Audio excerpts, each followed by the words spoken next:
Pourquoi Congo bato bazomituna ezo bonga te ezo umela développement nango ezo umela pourquoi bazana richesse on a hérité loko il était élu j'ai mes documents moi batika na libanda boko mona mutu a bengi 2 ou 3 personnes apesi bango ba mega atie bango na ndako bofinga mutu tel et c'est ça le combat de l'opposition non.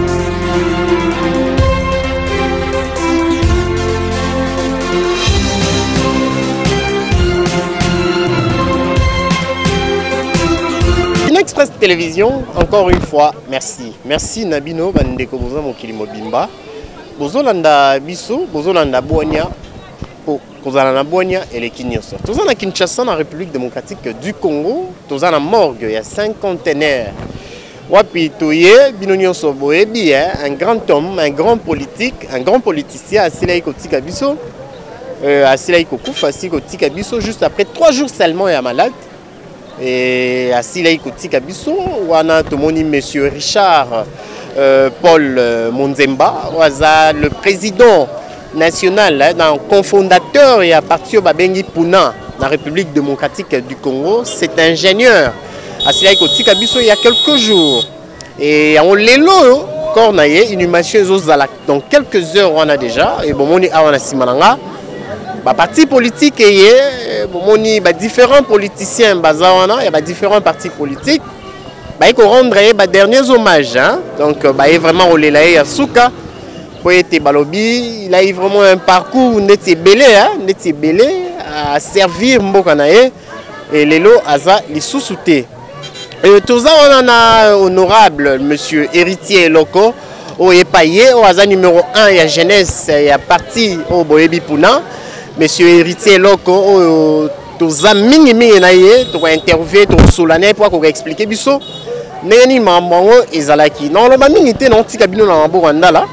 Bo Hollanda bo mona neni ni baï politique il y a Congo, il y a Kinshasa, baï olela muninga na bango. Donc l'ingénieur cofondateur né na bandaki oloba, il y a Puna et monsieur Richard Paul Monzemba. C'est parti, bon là na baï majeur et juste après pour na suite. Ozolukanga wapi? Olingo monanga wapi? 7e baga yeyo.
Alors, au fond, la sac, un ciment. Bandera déjà.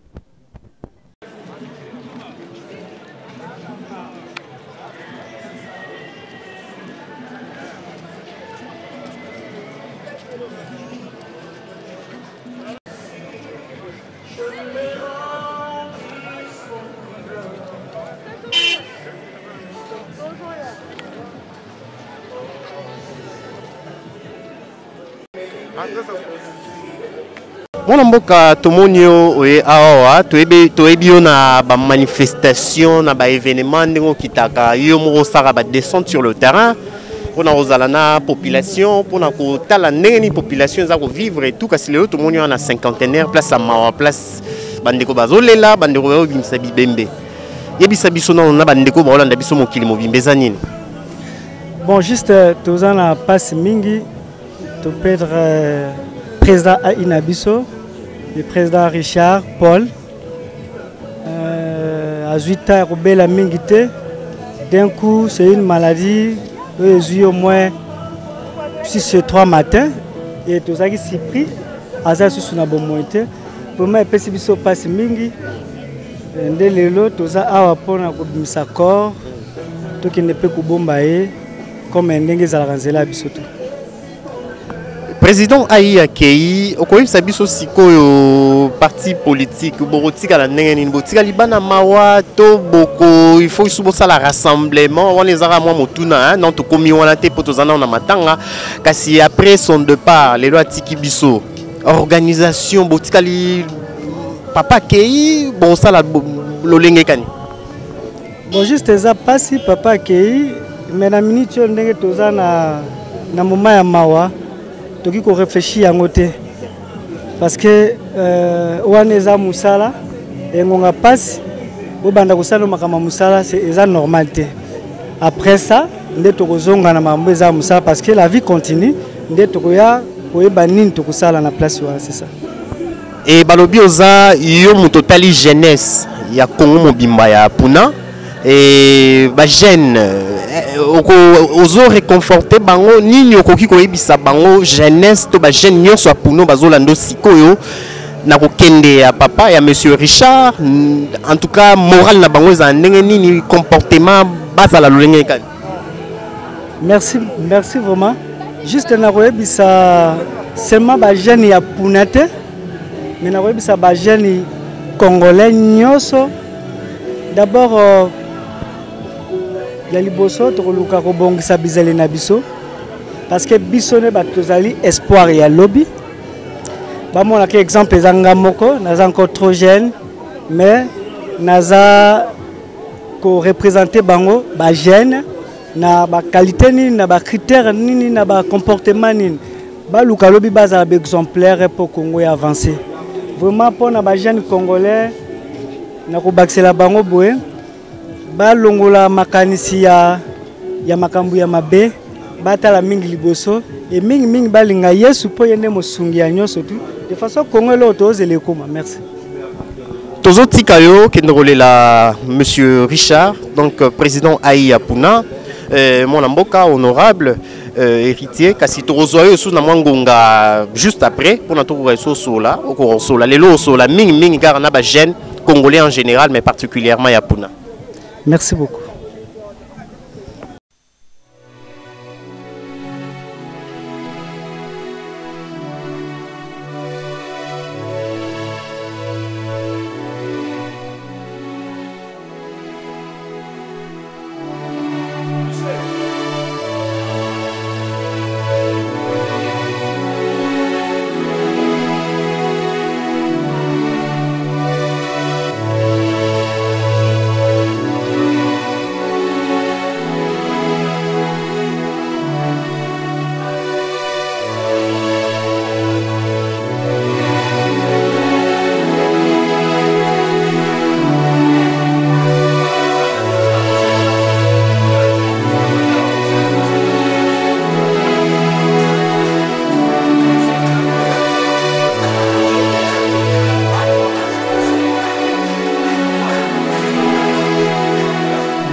Nous te glorifions en cette circonstance, prière et toute manifestation.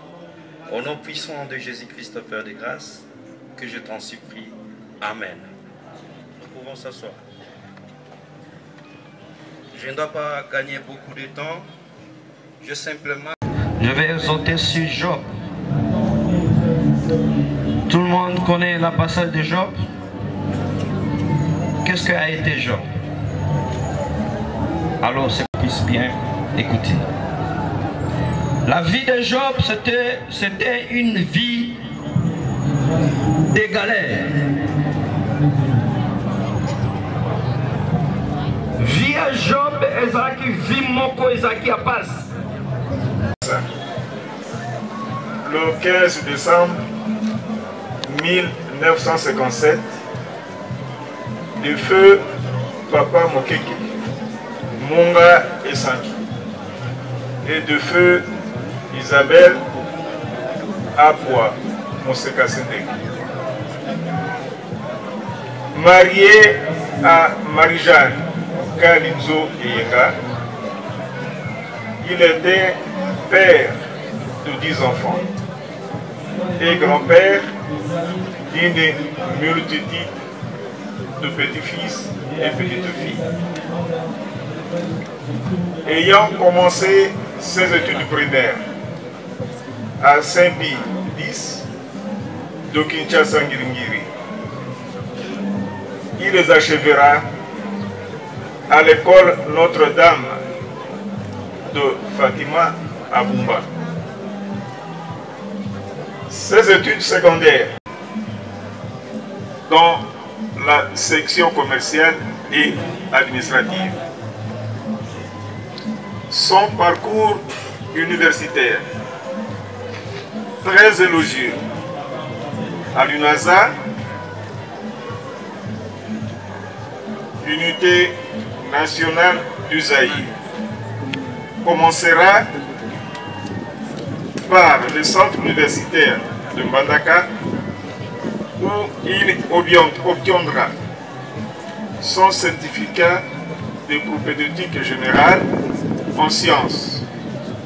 Après quoi, il obtiendra un diplôme de gradué en biologie-chimie de l'Institut pédagogique de Mbandaka. Au campus de Kinshasa, il obtiendra sa licence en chimie, option biochimie. Après cela, il s'envolera pour la Belgique, où il décrochera son diplôme d'ingénieur chimiste et des industries à l'Université libre de Bruxelles. Nous ne voulons pas s'arrêter en bon chemin au poste universitaire. À la même ILB, il aura le complément d'ingénieur biochimiste des industries et il y obtiendra un doctorat en sciences agroalimentaires. Homme très actif, il engrangea beaucoup d'expérience. De 1975 à 1979, professeur puis préfet à l'Institut Boyokani Itipo Bikoro. De 1981 à 1985, conseiller principal du secrétaire national de l'UNTZ, Union nationale des travailleurs du Zaïre, en charge de la Fédération des travailleurs de mines et de la métallurgie. De 1985 à 1986, chimiste et chargé d'administration au sein d'Europal, entreprise de fabrication de poudre, et chef de la délégation du Puna à la conférence nationale souveraine à Kinshasa. Président de l'Union sacrée de l'opposition radicale qui sort ainsi pour la province de l'Équateur. Il deviendra président AI Puna et coordonnateur adjoint du FPAU où il aura en charge la présidence de la commission en charge des questions électorales. Il fut ainsi amené à faire de nombreux voyages à travers les 5 continents dans le cadre des études, recherche, contacts politiques et coopération. Tel était que nous venons de perdre à jamais. Paix à son âme.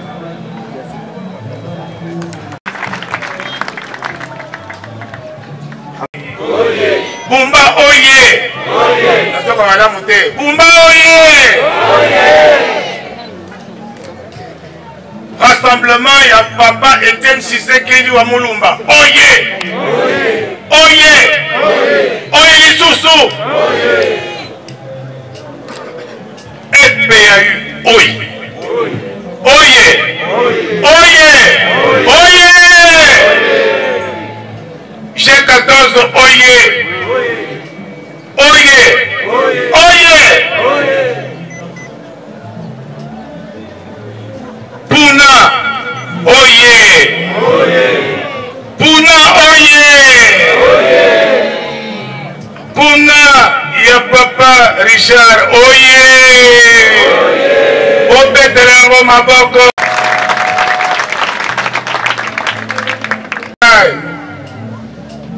Pe molongo ni nangai Richard Ezulwa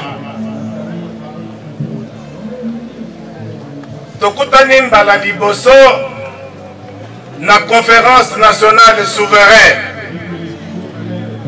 esika ye ayaki na composante parti politique nga na kotaki na composante société civile kuna na composante parti politique à Kotaki pour la compte ya Puna déjà toza na 1991 nga na côté na conférence nationale souveraine côté à société civile na compte ya société zaïroise de diabétologie et sa société savante titi tango toza na conférence nationale souveraine c'est la union sacrée de l'opposition radicale. Quand on a vu à côté de la carte kuna, et si comme la consignation surtout il y a opposition bazaraki, et là ma papa Tshisekedi, ma papa Kibasa, ma papa Boboliko, ma papa Iléo, na kotanga bango sur tellement bazaki belé, parmi bango jeunes moko azaraki wana kombo na ye Richard Ezulwa, tobetele maboko.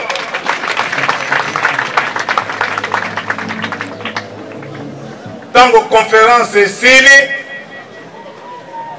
ye à côté du gouvernement Papa Tshisekedi. Malgré qu'il est très jeune, à côté kuna.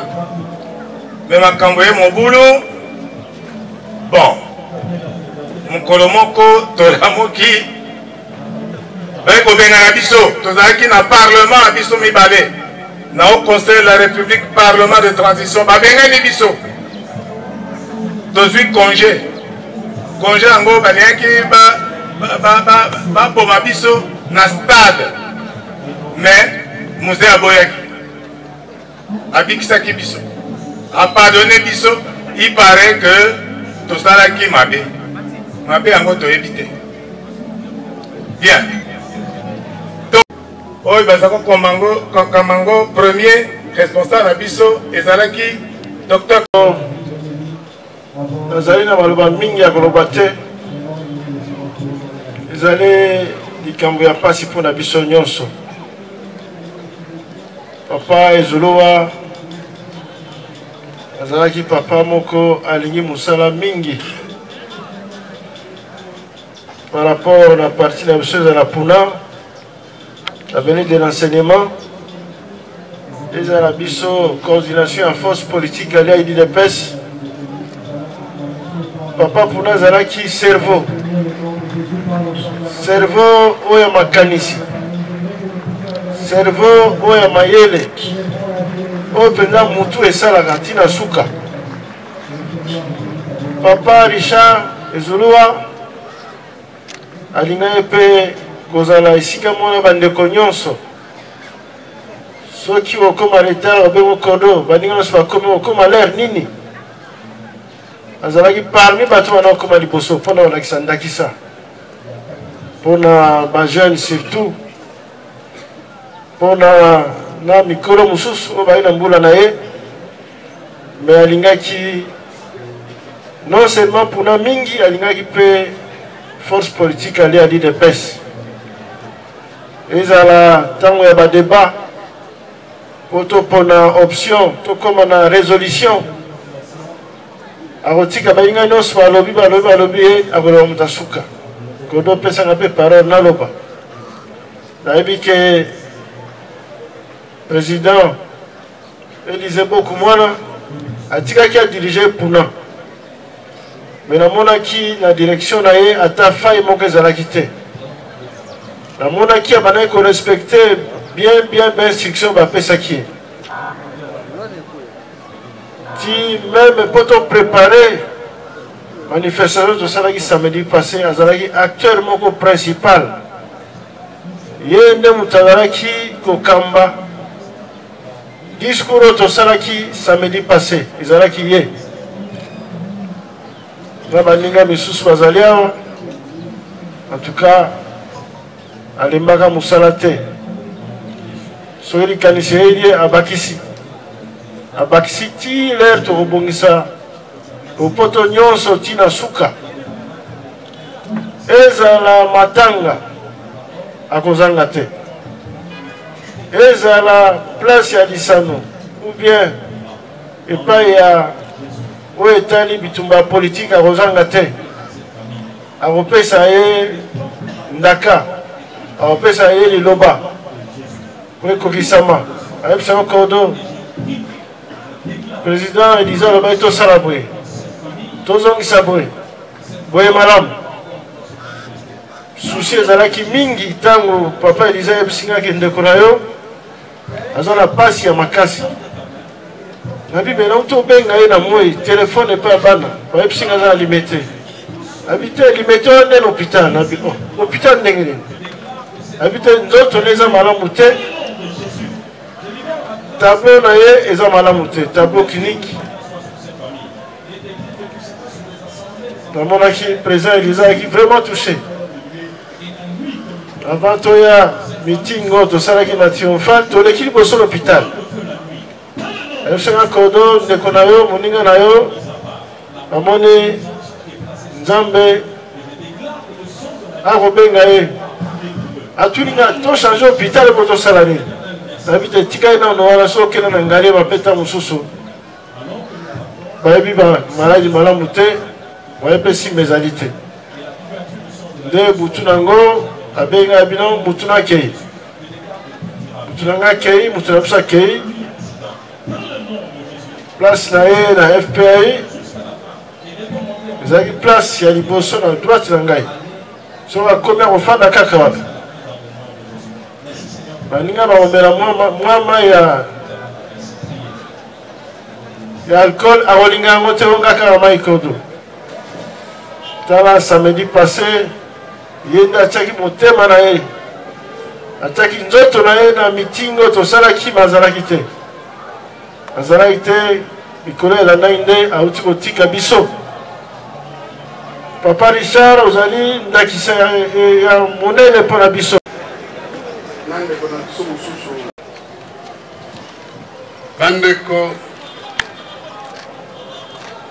moto oyo tozali kolela lelo ngai na ye toyebani pour la première fois territoire de Bikoro, province de l'Équateur. Makambo ya kolobangis de témoignage eza ebele mena Kolomba publiaki résultat premier tour ya élection présidentielle. Haute voix na journaliste Jean-Claude Kouzekisa. La kezala enregistré pas publié yango. Asaleli ba Congolais où il fallait kosala. C'est parmi la modèle pour la constance dans notre pays. Ce qui naïe lombango awa eza pona honorer mémoire naïe na combat oyo amenaki na mboka oyo. Aza mutu oyo vit son CV. Alinga kotika la ndenga azalaki te. Baza batu oyo basali combat réel ya opposition. Eza opposition lelo toza ko vivre te o komona mutu a bengi 2 ou 3 personnes apesi bango ba mega atie bango na ndako bofinga mutu tel et c'est ça le combat de l'opposition. Non, c'est un grand frère oazwa ki ba risque ebele azwa ki ba risque ebele pour un changement dans mboka na biso. Na lobi makamu nyonso ya malamu elobama ki pona ye. Mais bato o baye sima. Bakoye bayete. Mais c'est quelqu'un qui a marqué l'histoire politique de l'opposition dans ces pays. Bato baboyaki corruption. Bato baboyaki kosa la politique ya vagabondage. On a bien matériel, puisque un homme politique peut vous présenter tout ce qu'il a eu comme connaissance intellectuelle à niveau de l'université, mais c'est une vanité s'il n'est pas constant sur le plan politique. C'est un grand frère qui m'avait marqué personnellement, puisque naebani naï. Naebani nae à travers Mutute, naebani nae individuellement, puisque Tobandai Kosolona nae. Que son âme repose en paix. Merci. Nous ne sommes restés qu'avec 3 intervenants pour passer à l'horizon. Au nom des partis de l'unité nationale et au mien propre, je présente ici les remerciements à toutes les délégations qui sont venues de part et d'autre pour pouvoir venir commémorer la mort de notre illustre disparu, Richard Mondjemba Ezulwa. Mais c'est le secrétaire général de l'IDPS, honorables députés ici présents et sénateurs, l'honneur est à nous, membres du PUNA, tous les membres du FPAI ici présents, nous vous présentons nos sincères remerciements.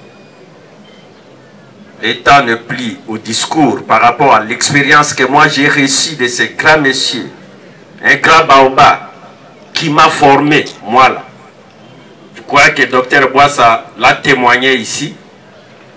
Et je vois été formé par ces messieurs que nous plierons aujourd'hui. Je portais son sac quand il était membre du PUNA, quand ils ont relancé le PUNA à partir de l'Europe avec le président Bouloukoua. Il était chef de délégation du PUNA à la CNS, et moi j'étais encore étudiant. je portais son sac et je suivais sa ligne de conduite politique. Un homme engagé. À côté du Sphinx de l'imité, Dr Etienne Tshisekedi wa Mulumba, des et mémoire. Les Zoulois, c'était un modèle. C'était un modèle du combat politique. Jeune turc, au niveau de la conférence nationale souveraine. Quand il prenait la parole, et nous qui étions à ses côtés, nous ne pouvions que bénéficier de l'expérience et de l'intelligence savante de ces messieurs que nous plairons aujourd'hui.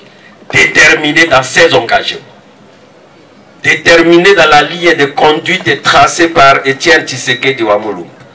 Les photos sont en train de nous donner des illustrations. Si vous visualisez là où on l'a exposé, vous allez voir son parcours.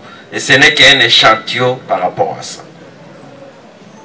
Aux membres de la famille biologique, nous devons suivre l'exemple des Zulu mondiaux. D'être l'unificateur de la famille. Jamais manger seul pendant que vous êtes. Vous les autres, vous n'avez pas à manger. Il ne peut pas mettre quelque chose dans sa bouche sans qu'il puisse se partager avec l'entourage. Un modèle de l'unification. Un bon père de famille qui nous quitte aujourd'hui. À sa famille, je dis au nom des partis de l'unité nationale. À maman, mamie, héritier et tous les enfants et les petits-enfants, le Puna ne vous abandonnera jamais. Comptez sur le Puna, parce que le soutien, il est tout azimut.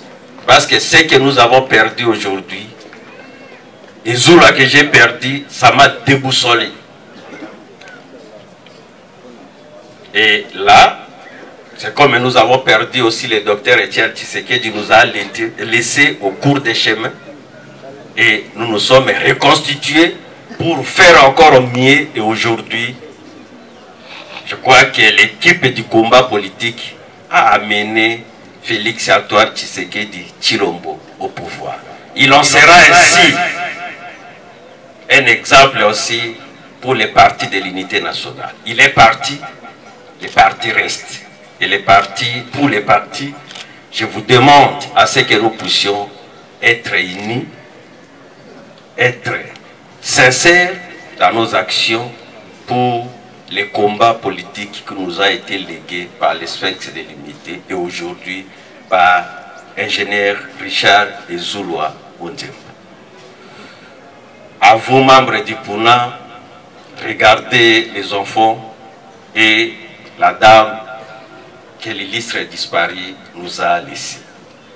Vous allez bénéficier de notre soutien total. À toutes les délégations qui sont venues du Bas-Congo, de la province orientale, de l'Équateur et certains de l'Europe, nous ne pouvons que vous souhaiter bon séjour à Kinshasa et que l'été va continuer avec la famille et dans l'unité, dans la concorde, pour que nous puissions aller, comme il le disait lui-même, cap vers 2023 et la réussite est totale. Je vous remercie. Merci.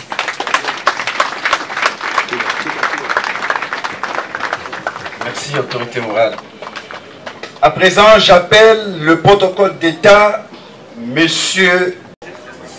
S'il vous plaît, nous arrivons au moment des dépôts de gerbes couronnes. Nous invitons l'honorable Alain Batumuna.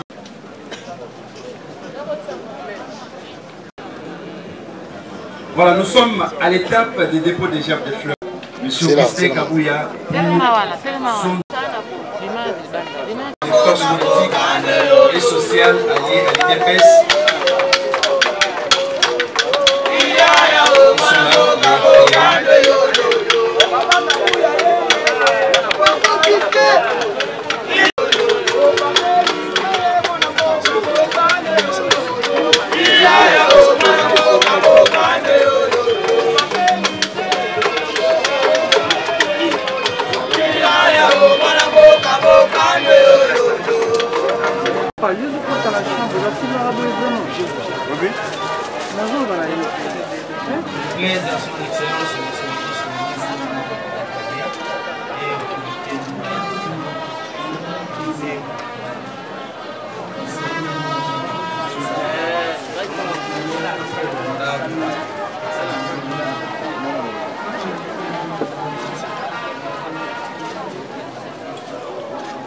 Et au moment qu'elle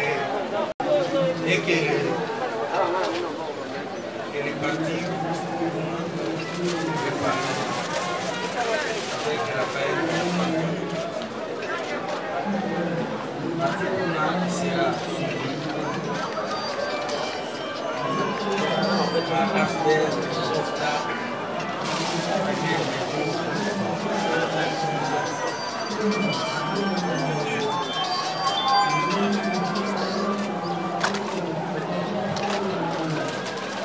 qui est structure des journalistes peuvent avancer.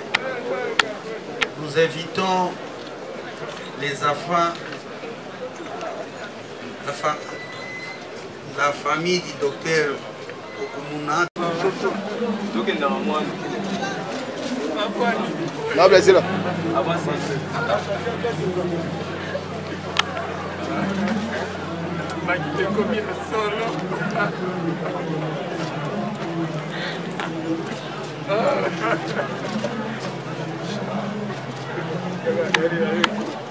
Nous courons derrière les temps. Les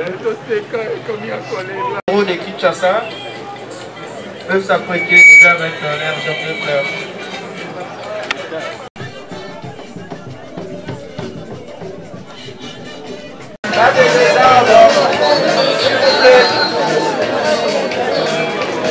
Calmez-vous, chers petits-fils.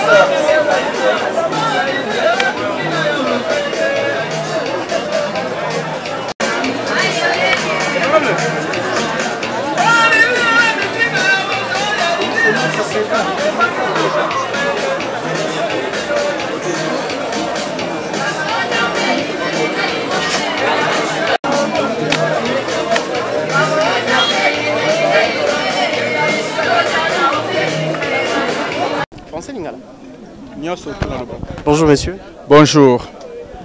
Monsieur Richard est parti. D'abord vos impressions. Le jour où on vous a donné cette nouvelle, on vous a informé que non, papa Richard n'était plus. Ça vous a fait comment? Bon, merci vraiment d'abord pour cette question.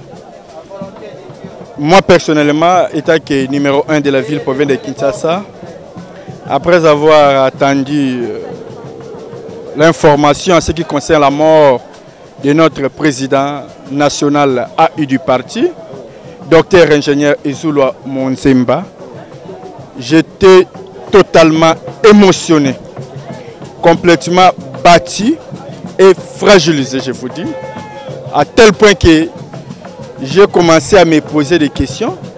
Est-ce que c'est une réalité ou bien une utopie? Ou bien peut-être c'est un rêve pour moi? Mais après un moment donné, il y a eu encore d'autres coups de fil pour me confirmer ou me prouver encore une fois de plus que non. Réellement, le président n'est plus. Et en tout cas, j'étais totalement choqué. Et moi, personnellement, Pati Malanga, j'ai de bons souvenirs à l'égard de notre président national AI du parti, docteur ingénieur Izulwa, parce que pour moi, c'est mon professeur. Moi, personnellement, étant président provincial de la ville provinciale de Kinshasa, et je suis aussi porte-parole et communicateur du Puna. Donc, quand je communique à la télé, sous l'impulsion de mon président, Izulwa, étant que mon professeur, mon enseignant, il était à tout moment à mes côtés pour m'enseigner, pour m'orienter, pour me rendre fort aux médias. Il était là juste pour me donner des instructions, comment est-ce que vous devez s'exprimer devant tel cas, tel fait ou telle information. Et c'est là aussi qui m'a rendu heureux et fort quand vous voyez la plupart des chaînes de télévision me consulter à tout moment. C'est grâce à ce que mon icône Izulwa m'a hérité. Vous avez hérité comme formation, oui. c'est vraiment une école pour vous. Mais si on vous posait la question, on vous pose la question de savoir, de définir Monsieur Richard. Votre définition, je ne sais pas quelle serait votre définition. Pour moi, le président Ezou, le docteur ingénieur, c'était ça va pour moi. Un ça va, parce que depuis que j'ai commencé ma carrière politique, c'est la toute première fois d'être à côté d'un savant comme Ezouloa. Peu importe question que vous allez lui amener, chassez-le que vous ne serez pas d'ici. Vous aurez votre réponse adéquate et automatiquement. Il est tic-tac. Hein? Quand vous lui posez une question, ne pensez pas qu'il vous dira que non, mais c'est revenez après ou laissez-moi le temps de réfléchir. Non. Automatiquement, il vous répond.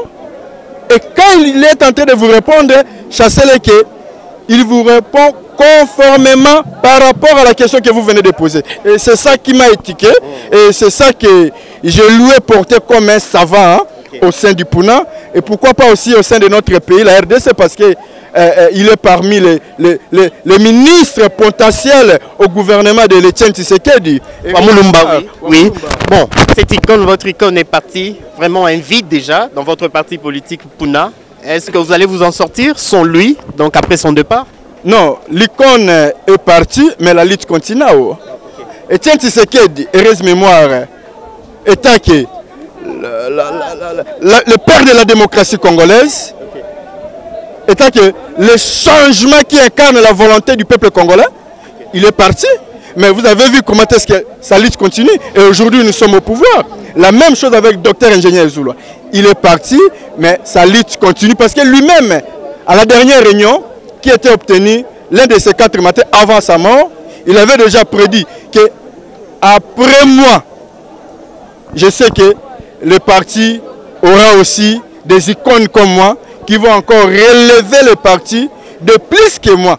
C'est lui-même qui l'avait déjà prédit et prophétisé. Et moi, je vous dis avec toute une assurance que, sauf que le modèle que nous l'avons perdu, mais la lutte continue. Il y aura toujours les incarnations des docteurs ingénieurs Ezouloa, entre autres, moi, Pati Malanga Somiaba Congolais.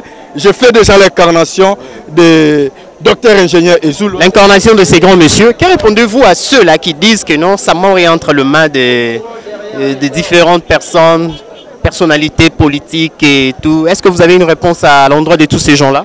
Est-ce c'est vrai? Vous confirmez, vous certifiez aussi cette information? Monsieur le journaliste, moi, Pati Malanga Somiaba Congolais, je suis chrétien, né du niveau. Dès ma naissance, moi, je ne suis pas là pour croire aux spéculations inutiles, à commencer à dire que non, sa mort, il est entre les mains de qui que ce soit. C'est faux et archi-faux. La Bible nous dit... Il y a ceux qui disent qu'il a été empoisonné. Non, la Bible nous dit dans toutes les circonstances, nous devons toujours glorifier le bon Dieu. Et parce que c'est lui qui est le maître des temps et des circonstances.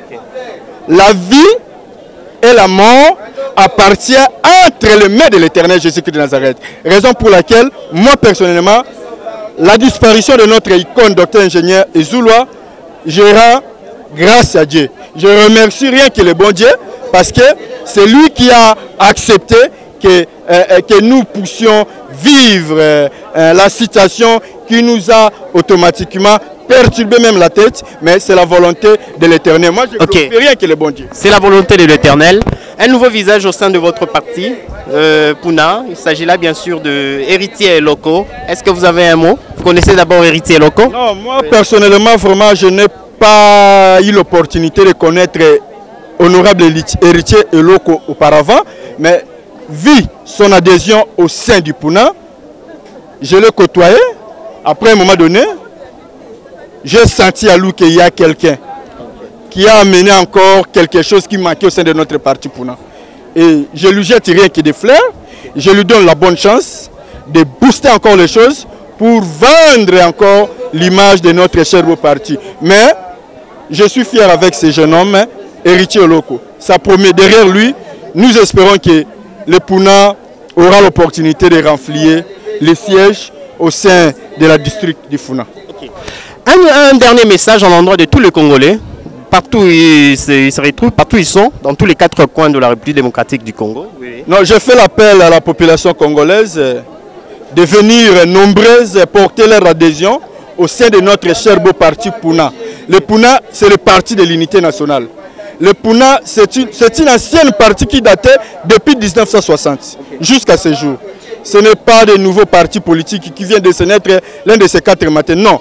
Le Puna a l'expérience sur l'échiquier politique de la République démocratique du Congo. Raison pour laquelle je fais appel à la population congolaise de venir nombreux porter leurs adhésions au sein de notre parti. Et le Puna, c'est une partie alliée, naturelle, fidèle de l'UDPS, des vivants de Sphinx de Limité, heureuse mémoire Étienne Tshisekedi. Et raison pour laquelle je demanderai à la population congolaise de porter leur soutien à l'égard du chef de l'État, son Excellence Monsieur le Président Félix Antoine Tshisekedi Tshilombo, celui qui incarne la volonté et la vision de la population. Merci beaucoup. C'est moi qui vous remercie. Nous continuons, madame, monsieur. Donc, monsieur Richard n'est plus, il est parti. Donc, Wildjaed, donc la levée du corps. Et c'est parti, je vais laisser Ndala qui va continuer.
Charge à la chaîne. Charge à la chaîne.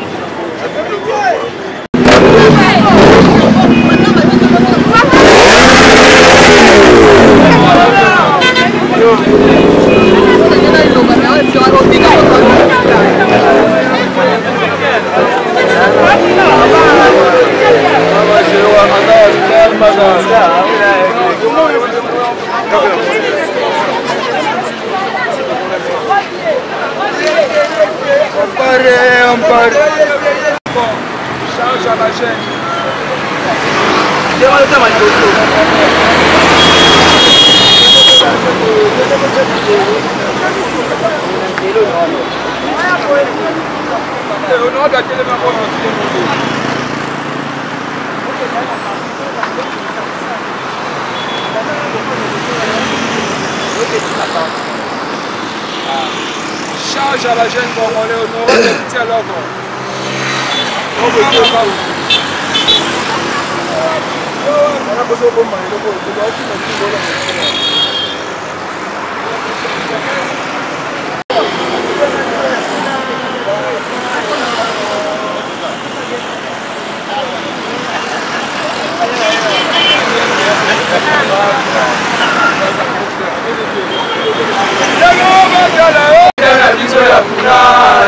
Ya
Slow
Journaliste, merci beaucoup. Toyaki na malheur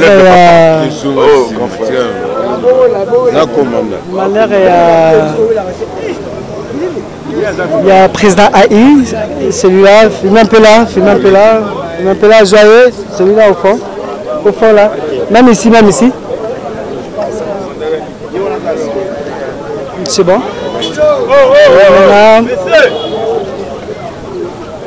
Marie qui est sur tout paquet, la vie continue.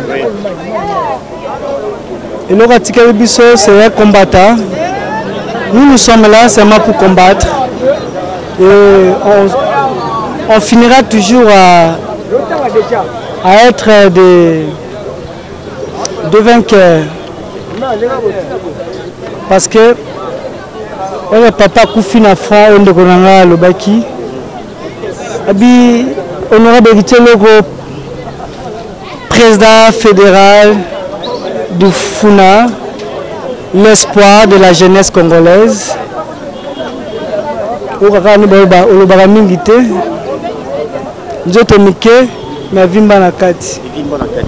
Cap 2023, balobi yango même comment il est slogan. Il y a Papa Richard Tiki Bisso 2023. Aux après hein. Nana Bettina no batuna 2018. Natango loba o na bi kini ba yeba yango ke kisasa ba yeba yango ke bato bele ba koti na parlement bazalate. Honorable héritier loko il était élu. Je me documente moi. Batika na libanda. Na la presete na somi ba mituka avant bango ya ko le désate mais juste oh c'est grand. Merci beaucoup. Et maintenant 2023 ce qui a âge oyo na préparé qui 2018 et j'étais élu malgré tout ça bobo bina Kinshasa. Pourquoi pas 2023? Je vais écraser ça. Moi je vais écraser. Ah, honorable, on va écraser honorable. S'il y a encore des questions posées. Mais au sein du parti parce que y est Kouya mais oui non on peut pas sika. Et vous dérangez la mission sous moi vous lésez moi. Ah oui, on dirait moi. Nabi qui est dérangé déjà. Et dérangé déjà, mais la question est Omoni étoile à Moutou, Babundi Sakate. Yes, akutaki Pharaon, akutaki ba roi belé des histoires là. Non, ce n'était pas Pharaon. Je voulais encore le nom là. Et maintenant, et maintenant, juste quoi? Kobo tamanaye ko sa habitité na ya ngala botami asika. Naza lenge na parti oyo. Ba mona bikamu se salema. L'essentiel est que parti que les liboso. Ba zo ba jeune. Le go la ba raser. Le go la belé bazar ba tigre. Ndeko azaku tumokonze belé na la police mais ala ndinga. Aba sécuriser na bisi oh. Ce n'est pas encore le moment. C'est juste atelier Totombola. Parti. Ndengolobi. Merci beaucoup, honorable. Tout le monde nous a fatigué. Banda. Fatigué. Je n'ai jamais été fatigué parce que nous sommes trop spirituel. Tu n'as pas question sur la spiritualité. Pourquoi Congo? L'immissan les a la question, non? Non, pas de problème, pas de problème. Pourquoi Congo? Bato bazo mituna ezo bongate ezo umela développement na ngozo umela pourquoi bazo na richesse ezo zangani tout na biloko eza difficile o bato ba kokate na lenge na ya na répondre yo ndeti wana déjà mutuna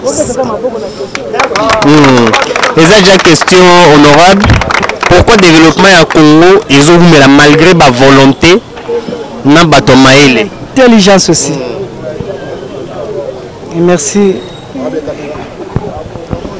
Congo je ne peux pas beaucoup parler parce que nous avons la fatigue béton. Je salue Béton, fatigue béton. Merci. Fatigue béton. Vous mettez là, papa. Et merci. Juste au moment où ce qui est au sol, la massole belé au sol. Makamu Oyo, ils ont déjà proclamé depuis 3e siècle. Nous avons un secret à Congo, je parle bien quand même. Nous avons un secret à Makambouana. J'allais mes lunettes. Nous avons par le bateau na EBCO.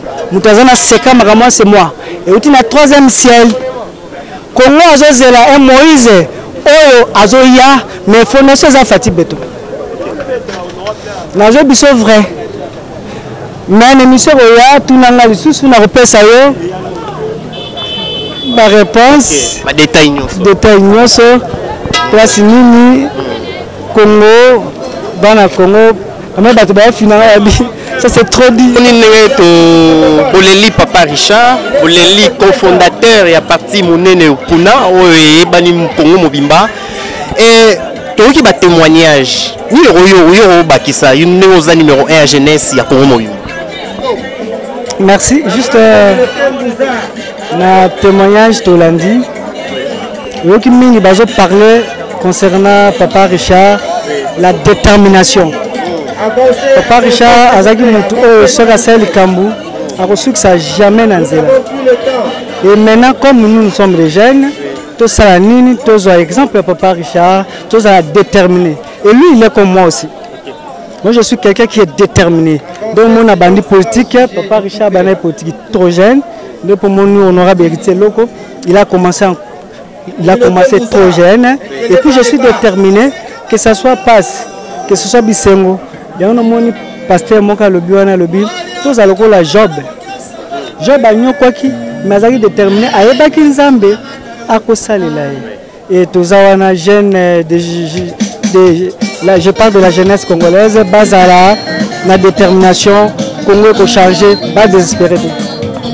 Il est parti, il vous a laissé Puna, à Tikibino, qui est responsable de l'autorité, monsieur a participé au lobby, et que Moussa les a continué. La lutte continue, tout les maisons continuent. Déjà, derrière eux, on a des jeunes et belés. Lutte les a continué. Ma perspective, donc, na micro-réseau et à Mamboza, 2023, peut-être qui est moi maintenant, on va toujours 4 2023. Donc, c'est la Nini pour la jeunesse, il y a Puna et il y a Congo Mobimba. Merci beaucoup. Jeunesse congolaise, on a profité, on a un peu de secret, mais c'est juste un petit flash. Parce que ce moment bien héritier et loco l'espoir de la jeunesse congolaise. La jeunesse quoi? Beaux un espoir. 2023 Zoya. Toko ça va ponan. Mukonzamboka akomonana. Mais na bisi ba jeune que base a toujours un espoir parce que l'idée na bango ya ba jeune héritier loco o aza espoir. Il y a tous les jeunes congolaises bakanga kombo lelo bakoyeba plus tard que azaki espoir pourquoi ami baka déjà bazwa kimia 2023 ba changement zali au Zambé azobonga.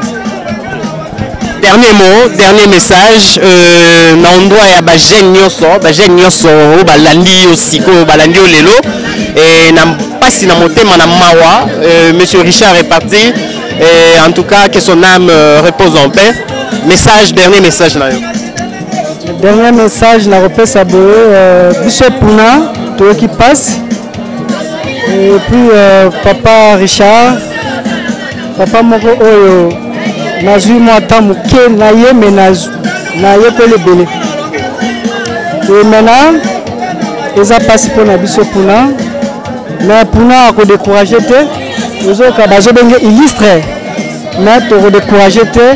Toza toujours wana tozo bongama cap 2023 et rekende kitoko. Merci beaucoup. Merci.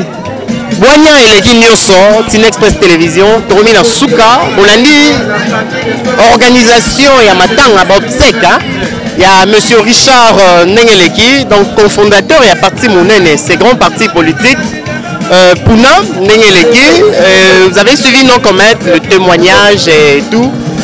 Vraiment, c'était un grand monsieur qui nous a laissé. Bon, et son âme repose en paix. Et la vie continue. Pour la bao batikali, biso bao batikali, to tikali, et to tambola nenge sumasi alingi, et to tambola nenge mokili elingi kakate, ko landara mi pepete, kasi to tambola nenge yesumasi alingi. Merci Nanda Lazaki na sima ya caméra. Romi na suka. Soki Yesu Masi azongite tomonani bongo na mikolo ezali koya. Eh yo talanga wapi? Ozolukanga wapi? Olingo monanga wapi? Setembaga yeyo. Mirai Tubadi yeyo. Mirai Nabino yeyo.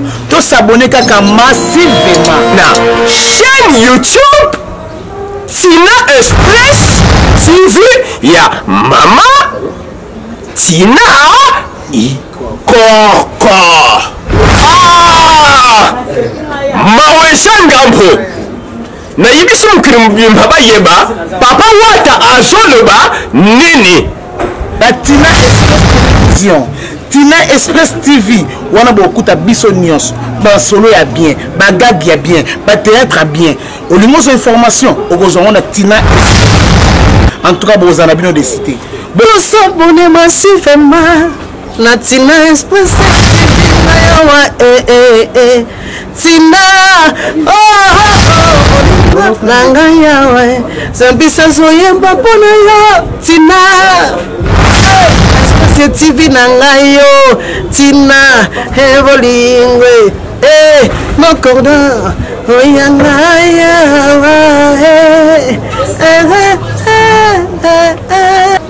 Tina Express TV ya mama Tina ikoko basampule bango ndenge basali wana nga papa wata maloba ntango nasali awa nalobia mo mokirimba eyebi émission journal théâtre musique film information bokandele nouvelle par arrière te boyala bino kaka na Tina akupesa bino basango nyonso boyo bosala yango posa angayayaya mini mama tinti boyoka sikoyo eloko yo mama Tina ikoko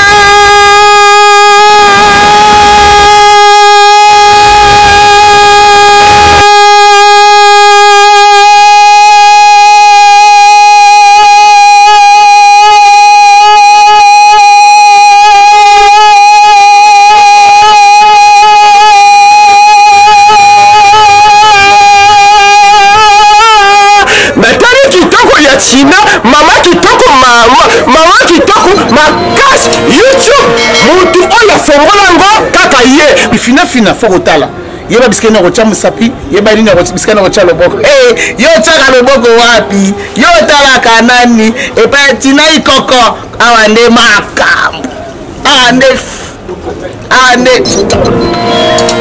s'abonner massivement o cliquer kaka na likonga wana otie Tina Express TV Tina Express TV Tina Express TV simplicité mon contrat arrêtez ayangaya wotema balbibira to s'abonner kitoko mutu pe aclotira kango esekaka ye film de création bako chambwa Jojo Jaguar a confirmé pe angenyango et puis héritier cardinal Luanda ba confirmé que mama Tina yende fait mama Tina